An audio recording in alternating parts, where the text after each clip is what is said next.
আসসালামু আলাইকুম। প্রিয় দর্শক, অন্য মঞ্চের আলাপচারিতায় আপনাদের সকলকে আমন্ত্রণ জানাচ্ছি। আজ সকালে এক আবেগ ঘন পরিবেশে ওয়াকার ইউনুস সাক্ষাৎকার হয়েছে। মানে আমাদের মোহাম্মদ ইউনুস সাহেব তিনি ওয়াকারুজ্জামানের সঙ্গে সাক্ষাৎ করেছেন। যমুনায় গেছিলেন ওয়াকারুজ্জামান, গিয়ে একটা বিদায়ী সাক্ষাৎ করেন, সেটা 11:30 নাগাদ। সেই সাক্ষাৎ অনুষ্ঠান এতটাই আবেগঘন ছিল এবং এতটাই হৃদয় বিদারক ছিল, প্রেস উইংসের যারা ওখানে উপস্থিত ছিলেন তারা নিজেদের চোখের জল ধরে রাখতে পারেননি, এতটাই তারা ভেঙে পড়েছিলেন। ওয়াকারুজ্জামানকে ইউনুস বলেন, আমি যদি এই অবস্থা জানতাম 18 মাস আগে, তাহলে আমি এই ক্ষমতা হাতে নিতাম না, আমি এইটা পাপ নাম করতাম না, আমি এখানে হাত দিয়ে হাত পুড়িয়েছি। আপনি আমায় বলেছিলেন আপনি আমায় সর্বোত্তভাবে সর্বাত্মক সাহায্য করবেন, কিন্তু মাঝে আপনি আমার থেকে বিচ্ছিন্ন হয়ে যান। তখন ওয়াকারুজ্জামান বলেন, স্যার, আমি কিন্তু আপনার থেকে আমি বিচ্ছিন্ন হইনি, বিচ্ছিন্ন আপনি আমায় করেছেন। মাঝে মাঝে লোক আপনাকে ভুল বুঝিয়েছে, বিশেষ করে খলিলুর রহমান, তাকে নিয়োগ করে আপনি যে বার্তা আমার প্রতি পাঠিয়েছেন তাতে আমি কিছুটা ক্ষোভ প্রকাশ করেছিলাম। তখন ইউনুস বলেন যে আপনার তো আমার কাছে এসে আমরা বলা উচিত ছিল। ওয়াকার বলেন, আমি তো 3বার আপনাকে জানিয়েছিলাম আমার আপত্তির কথা, এবং করিডোরের ব্যাপারে আমি তো আমার আপত্তির কথা আপনাকে জানিয়েছিলাম, আপনি তখন তো আমার কথা শোনেননি স্যার, ফলে আপনি যে আমায় একাধারে দোষ দিতে পারেন না। তারপর ইউনুস বলেন যে ওয়াকার সাহেব, যা হয়ে গেছে হয়ে গেছে, একে অপরকে দোষারোপ করে লাভ নেই, আমরা যে যার নিজের পথে এখন চলতে শুরু করেছি, আপনার প্রতি আমার শুভেচ্ছা রইল, আমি তো চললাম, জানি না আল্লাহ আমার কপালে কি লিখে রেখে দিয়েছে। বলে তিনি একদম দু চোখ দিয়ে তার অঝরে জল পড়তে লেগে যায়। আপনাদের দুঃখ আসতে পারে, কিন্তু আমার দুঃখ আসছে না, কারণ এই কান্না কিন্তু কুমিরের চোখের জল কিন্তু একরকম। ফলে ওই কান্না দেখে কিন্তু আপনারা কেউ ভুলবেন না। ওয়াকার কিন্তু ভুলে গেছেন। ওয়াকার ছুটে গিয়ে ইউনুস সাহেবকে একেবারে জড়িয়ে ধরেন, স্যার আপনি অস্থির হবেন না, আপনি সুস্থির হয়ে বসুন, এক গ্লাস জল এগিয়ে দেন, জল ফিরিয়ে দেন ইউনুস, আমার জল লাগবে না, এতদিন আমি সমাজের জন্য করে গিয়েছি, যতদিন বেঁচে থাকবো আমি সমাজের জন্য করে যাব, আমি যা করেছি দেশের জন্য করেছি। ওয়াকার বলেন, আলবাত আপনি দেশের জন্য করেছেন, আপনি সমাজের জন্য করেছেন, ইতিহাস আপনাকে মনে রাখবে, ইতিহাস বিচার করবে যে আপনি কতটা ঠিক করেছিলেন, কতটা ভুল করেছিলেন। আজকে হয়তো মানুষ আপনাকে চিনতে পারছে না, কিন্তু একদিন আপনাকে আমাকে ইতিহাস বিচার করবে যে আমরা ঠিক করেছিলাম না আমরা ভুল করেছিলাম। এই কথোপকথন চলে প্রায় 45 মিনিট। চা পরে ঠান্ডা হয়ে যায়, দ্বিতীয়বার চা আসে, সেটাও ঠান্ডা হয়ে যায়। আবেগে থর থর কম্পন, হাত কাঁপতে কাঁপতে চায়ের তো ওয়াকারের হাত থেকে চায়ের প্লেটই পড়ে গেল মাঝে কার্পেটের উপরেতে, এত আবেগ ঘন পরিবেশ ছিল। এই যে পুরো নাটকটা হয়েছে, এই পুরো নাটকের সময় কিন্তু ওখানে 8 জন প্রেস উইংসের লোকজন ছিলেন, তার মধ্যে আমারও 2-1 জন চেনাশোনা আছেন। তারাই আমার এই যে পোস্টটা দেওয়ার পর তারা হঠাৎ আমায় ফোন করে আমার এই খবরটি দিয়েছেন, জানেন আজকে এই এই এই এই হয়েছে। সে কি কথা, তাহলে তো আগের খবরটা ড্রপ করতে হয়, ড্রপ করে তো এই খবরটা দিতে হবে, এটা তো আরো গুরুত্বপূর্ণ। কারণ একে অপরের থেকে বিদায় নিচ্ছে, এই চির বিদায়ের আগে যে বিদায়ের সুর যমুনায় বেজে উঠছে, সেই সুরের সুরধ্বনি যদি আমার কণ্ঠ মারফত আপনাদের কাছে পৌঁছে না দিতে পারি, তাহলে তো আমার জন্মই বৃথা। আমি কেন এতদিন ইউনূসের পেছনে লেগে থাকলাম? ইউনূসের পেছনে এতদিন লেগে থেকে আমি যা করেছি তার ফল তো আপনাদেরকে শোনাতেই হবে। ফলে আগের স্টোরিকে ড্রপ করে দিয়েছি, ওটা কাল দেব। জানবেন ওটা আজকে স্টোরি করা, কিন্তু কালকে আমি দেব।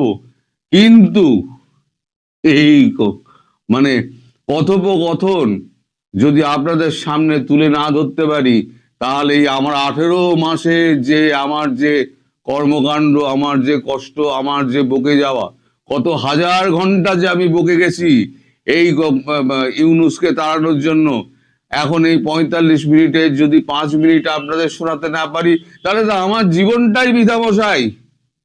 আমি কি করব এই জীবন নিয়ে? ইউনূসের ওই ছবি তো আমি আর দেখতে পেলাম না, আর ছবি ছাপতে মানে ছাপাও হবে না, কারণ প্রেস রিলিজকে কিন্তু ইউনূস কড়া করে বলে দিয়েছেন যে আর যাই হোক, এই উনি বিদায় একটা দেখা হয়েছে, হ্যাঁ, তো এইটা ছাড়া অন্য কোনো কিছু কিন্তু বেরোবে না, যা হয়েছে এখানে এর মধ্যেই থাক। কিন্তু ফুটো ফাটা তো থাকে।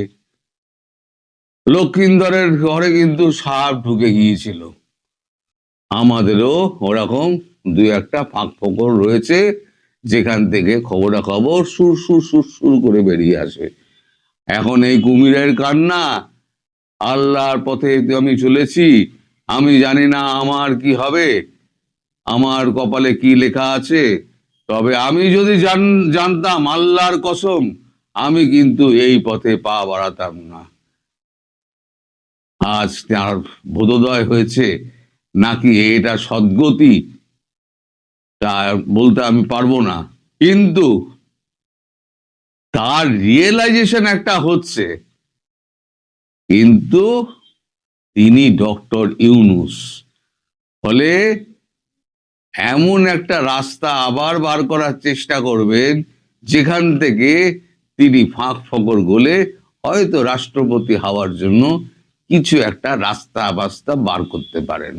ফলে এই যে কান্নার ব্যাপারটি, সেটি আপনাদের চোখে জল এনে দিলেও আমার বিন্দুমাত্র কষ্ট হচ্ছে না, কারণ আমি ভবিষ্যতের দিকে তাকিয়ে আছি। এ বেটা কিন্তু শোধরাবে না, এ কিন্তু হচ্ছে সারমেয় লেজ, একে 100 বছর পাইপের মধ্যে ফেলে রেখে দিয়ে চাপা দিয়ে রাখুন, যখন বের করবেন দেখবে টেরাই রয়েছে। এই হচ্ছে সেই জিনিস। এ দেহত্যাগ না করলে পদত্যাগ তো করতে হয়েছে, কিন্তু ওর মানে মানে দেশত্যাগ ওকে করতে দেওয়া যাবে না, দেশত্যাগ ওকে করতে দেওয়া যাবে না। আপনারা সবাই সজাগ থাকুন, ইউনূস যেন দেশত্যাগ না করতে পারে। এমনি তার দেশত্যাগের নিষেধাজ্ঞা আসছে, যতক্ষণ না আসছে ততক্ষণ পর্যন্ত পুক করে পালিয়ে যেতে পারে, কিন্তু পাখি ফুরুত হতে বেশি সময় লাগে না। ফলে আপনাদেরও খুব সচেষ্ট এবং সতর্ক হয়ে থাকতে হবে ইউনূস সম্পর্কে। ইউনূসের প্রত্যেকটা পদক্ষেপ আপনারা নজরে রাখবেন। ইউনূস কিন্তু এত সহজে কিন্তু ছাড়ার পাত্র নয়, আমি যতটুকু বুঝেছি ওকে। ও কিন্তু শেষ পর্যন্ত লড়াই চালিয়ে যাবে, যাতে সরকারে কোনোভাবে উনি টিকে যান। কারণ জানেন, আমি যদি সরকারে টিকে না থাকতে পারি, তাহলে আমার এই যে ওই তৎকালীন যে ব্যাংক, ওই ঢপের চপ ব্যাংকটা রয়েছে না, গ্রামীণ ব্যাংক, ওর প্রত্যেকটা ইট খুলে নেবে। কারণ 32 নম্বরের ইটগুলো আমি খুলে নিয়েছি, আমার প্রত্যেকটা ব্যাংকের ইট প্রত্যেকটা খুলে নেবে, তখন আমি ভিখারি হয়ে যাব।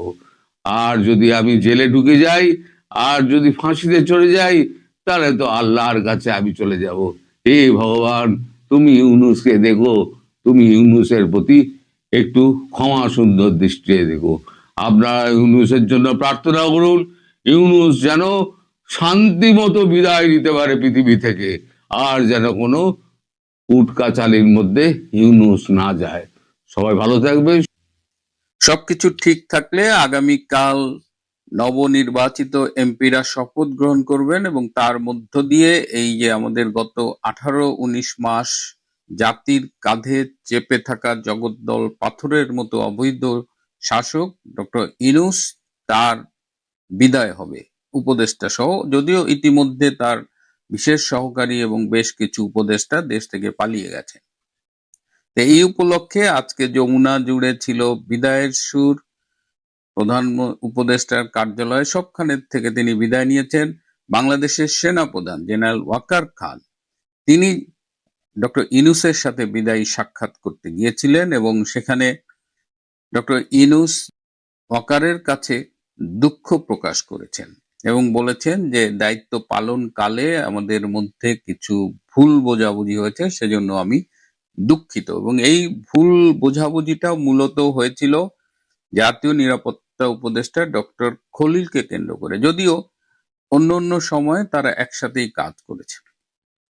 জেনারেল ওয়াকার ডক্টর ইউনূসকে বলেছে, স্যার আমরা আপনাকে অনেক মিস করব।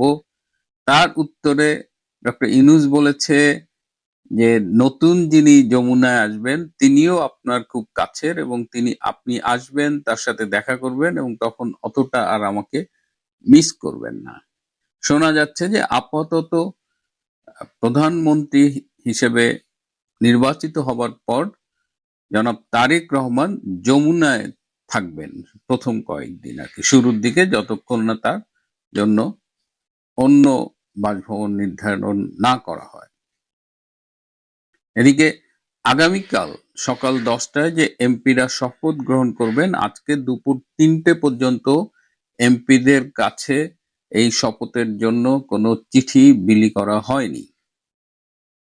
কে শপথ পড়াবে এটা নিয়েও এখনো সিদ্ধান্ত নেওয়া যায়নি। একদল মনে করছে সংবিধান অনুযায়ী স্পিকার অথবা ডেপুটি স্পিকারের এই শপথ গ্রহণ অনুষ্ঠান পরিচালনা করা দরকার। এদিকে আসিফ নজরুল এবং তার সমর্থক যারা এমপি নির্বাচিত হয়েছেন তারা চাইছেন যে স্বৈরাচারের দোসর স্পিকার বা ডেপুটি স্পিকারের কাছে তারা শপথ গ্রহণ করবেন না। তারা শপথ গ্রহণ করবেন আইদার প্রধান বিচারপতির কাছে অথবা প্রধান নির্বাচন কমিশনারের কাছে। একজন এমপি দুটো শপথ গ্রহণ করার কথা ছিল এবার। একবার হলো যে সংবিধান সংস্কার পরিষদের সদস্য হিসেবে, এই যে গত কয়েক মাস ধরে ডক্টর আলী রিয়াজের নেতৃত্বে যে সংবিধান সংস্কার কমিশন হয়েছিল এবং তারপরে জাতীয় ঐকমত্য কমিশন করলেন, জুলাই সনদ করলেন, এখন সেই অনুযায়ী তো সংবিধানটার পরিবর্তন করতে হবে, সেই পরিবর্তন করবে, তাদের তখন সংবিধান সংস্কার পরিষদ বলা হবে, এই এমপিরাই তো তারা করবে। আর এমনি নর্মাল এমপি হিসেবে তো একটা শপথ গ্রহণ আছেই, অর্থাৎ একজন এমপি দুইবার শপথ গ্রহণ করবেন। এটা নিয়েও বিএনপি খুব ক্লিয়ার স্ট্যান্ড নিয়েছে। বিএনপি বলেছে না, আমরা এমপি হিসেবে শপথ গ্রহণ করব, আর সংবিধান সংস্কার পরিষদের সদস্য হিসেবে যে শপথ গ্রহণের প্রসঙ্গ আসছে এটা তো আসলে সংবিধানে নাই। এবং আজকে বিএনপি নেতা সালাউদ্দিন আহমেদ বলেছেন যে অনেকগুলো শর্ত পূরণ হলেই তারা সংবিধান সংস্কার পরিষদের সদস্য হিসেবে শপথ গ্রহণ করবে, অনেকগুলো যদি হয় তারপরে, মানে ইটস এ কন্ডিশনাল। তার মানে অতগুলো শর্ত পূরণ হচ্ছে না এবং বিএনপি মোটামুটি স্ট্রিক্ট যে তারা এই সংবিধান সংস্কার পরিষদের সদস্য হিসেবে শপথ গ্রহণ করছে না। ডক্টর আলী রিয়াজ কিন্তু এইটা বাস্তবায়নের জন্য আজকে সারাদিন খুব চেষ্টা করছে এবং বিএনপি যেহেতু রাজি হয়নি, অমনি জামাত এবং তার যে 11 দলীয় জোট তারা আজকে বাইতুল মোকাররমের উত্তর গেটে প্রতিবাদ সমাবেশ করেছে। এই নির্বাচন ভালো হয় নাই, এই হয় নাই, সেই হয় না, এবং নির্বাচন যে ভালো হয়নি এটা যে আমরা বললে তো আপনারা বিশ্বাস করেন না। আজকে ট্রান্সপারেন্সি ইন্টারন্যাশনাল বাংলাদেশ একদম মানে তারা প্রচুর ডেটা দিয়ে বলেছে যে এই নির্বাচনটা মানে তাদের ডেটা ইটসেলফ বলছে যে এই নির্বাচনটা আসলে ভালো হয়নি। তারা র্যান্ডামলি 70টা আসন, যে 300 আসনে নির্বাচন হয়েছে তার মধ্যে 70টা আসন থেকে তারা ডেটা কালেক্ট করেছে, এবং সেই ডেটা কালেকশন অনুযায়ী এই নির্বাচনে জাল ভোট পড়েছে 21.4%। ভোটারদের জোর করে কোনো নির্দিষ্ট মার্কার প্রতি ভোট দিতে বাধ্য করা হয়েছে, এরকম ঘটনা ঘটেছে 35.7%। আগেই ব্যালটে সিল মারা হয়েছে 14.3%, এবং মোটামুটি সব এমপি কিছু না কিছু অনিয়ম করছে, এবং আরো অনেকগুলো, এগুলো আপনারা জানেন, আমি পুরো লিস্ট দিচ্ছি না, আমি শুধু বলছি যে এই নির্বাচনটা কেমন হয়েছে সেটা বোঝানোর জন্য এই টিআইবির আজকের এই রিপোর্টটা এবং তাদের ফাইন্ডিংসটাই যথেষ্ট। আমরা কি বলছি এটা বিশ্বাস করার দরকার নেই। টিআইবি, তারপরেও টিআইবি কিন্তু বলছে এবার একটা জিনিস ইন্টারেস্টিং, যে ভোটের দিন কিন্তু আওয়ামী লীগ ভোট বর্জন করেছে, প্রতিহত করার ঘোষণা দেয়নি, এবং বলটা ছিল ভোটারদের কোর্টে এবং ভোটাররা আসে নাই। কিন্তু টিআইবির এই প্রধান ইফতেখারুজ্জামান বলার চেষ্টা করছেন যে এই নাম বলেনি, বলছেন আওয়ামী লীগ ভোট বর্জন করার কারণে এবং অনেক এই তাদের ভায়োলেন্স এসব হতে পারে বিধায় অনেকে আসেনি। বিষয়টা তা না, আওয়ামী লীগ একদম শান্তিপূর্ণভাবে ডাক দিয়েছিল। আওয়ামী লীগ যে অংশগ্রহণ করলো না, সুতরাং এই নির্বাচন অন্তর্ভুক্তিমূলক হলো না, এটা নিয়ে প্রশ্ন কিন্তু থাকবেই। এখন খুব ইন্টারেস্টিং বিষয় হলো যে গণভোট নিয়েও কিন্তু অনেক কথা হচ্ছে। এখন এই গণভোটের বিরুদ্ধে রিট করার সিদ্ধান্ত নিয়েছে বিএনপির একজন আইনজীবী, বিএনপির সমর্থক একজন আইনজীবী, কারণ এই গণভোটটা আসলে সংবিধান সম্মত হয় নাই বলে মনে করছেন, এবং এই গণভোটটা এটার বৈধতা নিয়েই চ্যালেঞ্জ করা হবে, রিট করা হবে, 1 নম্বর। 2 নম্বর হলো এই যে সংবিধান সংস্কার কমিশন, ঐকমত্য কমিশন, জুলাই চার্টার করার জন্য মিটিং, এইসব বিভিন্ন মিটিং এ এই আলী রিয়াজ, যে আমেরিকান নাগরিক, তাকে তো এখানে পাঠানো হয়েছে একটা স্পেশাল এজেন্ডা দিয়ে।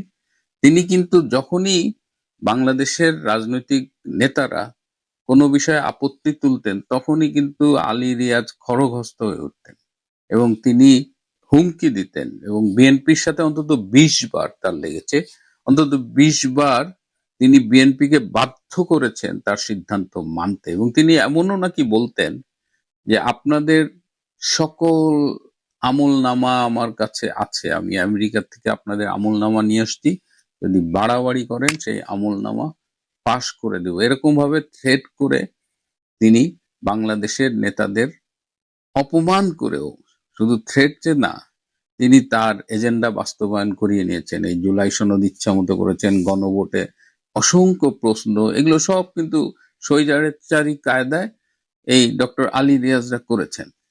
তো এখন বিএনপি তো নির্বাচন জয়লাভ করেছে, এখন বিএনপির কোর্টে বল, বিএনপি এখন এই সুযোগটা নিচ্ছে, বিএনপি এই অপমানের প্রতিশোধ নিতে চায়, এবং ডক্টর আলী রিয়াজের বিরুদ্ধে খুব দ্রুত মামলা হওয়ার একটা সম্ভাবনা আছে, এবং সেই মামলার প্রেক্ষিতে ডক্টর আলী রিয়াজকে যে কোনো সময় গ্রেপ্তার করা হতে পারে, এরকমও আলোচনা চলছে। সুতরাং এখানে আমাদের রাজনীতিবিদরা অনেক খারাপ, আমরা গালাগালি করি, কিন্তু এই মুহূর্তে বিএনপি আপাতত যে স্ট্যান্ডটা নিচ্ছে, যদি সেই স্ট্যান্ডটা তারা ধরে রাখতে পারে তাহলে সেটা অবশ্যই তাদের প্রশংসা করতে হবে। এবং বিএনপির ভেতরে একটা বড় অংশই চাচ্ছে যে তারা সংবিধানের বাইরে যাবে না, তারা সংবিধান মেনেই শপথ নেবে, সংবিধান মেনেই তারা সংসদ পরিচালনা করবে, এবং সেটা করতে গেলে এই জুলাই সনদ, গণভোটের হা ভোট, এগুলো কিন্তু অটোমেটিক্যালি বাতিল হয়ে যায়। তো সেই পথেই যাচ্ছে, এবং ঝুঁকির মুখে, গ্রেপ্তারের ঝুঁকির মুখে পড়েছে এই বিদেশি এজেন্ট ডক্টর আলী রিয়াজ। এখন দেখা যাক কি হয়। কালকের সংসদ সদস্যদের শপথের দিকে সবাই তাকিয়ে আছে, এই জটিলতাগুলো কাটে কিনা। তারপরে তো অন্যান্য বিষয়গুলো আছে, সেগুলো অন্যদিন কথা বলবো। আজ এ পর্যন্তই। ভালো থাকবেন, সুস্থ থাকবেন, তার চেয়েও জরুরি হলো নিরাপদে থাকবেন। সবাই